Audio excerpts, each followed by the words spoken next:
বন্ধুগণ, মেয়েদের কিছু বদ অভ্যাস যা ইসলাম পছন্দ করে না।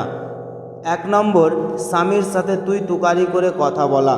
2 নম্বর, স্বামীর হক আদায় না করা। 3 নম্বর, স্বামীর সাথে রাগ করে থাকা। 4 নম্বর, স্বামীর কথা না শোনা। 5 নম্বর, স্বামীর সাথে উচ্চ স্বরে কথা বলা। 6 নম্বর, স্বামীকে না বলে বাহিরে যাওয়া। 7 নম্বর, স্বামীর ইচ্ছার বিরুদ্ধে কাজ করা। 8 নম্বর, অন্যের সামনে স্বামীকে অপমান করা। 9 নম্বর, স্বামীর টাকা বেহুদা কাজে নষ্ট করা। 10 নম্বর, স্বামীর রাগ হয় ইচ্ছে করে এমন কাজ করা। 11 নম্বর, স্বামীকে কুবুদ্ধি দেওয়া। 12 নম্বর, স্বামীর ইনকাম নিয়ে খোটা দেওয়া। আল্লাহ তাআলা যেন আমাদের বিবাহিত মা বোনদেরকে এই বদ অভ্যাসগুলো থেকে হেফাজত রাখেন। কমেন্টে সবাই আমিন বলবেন।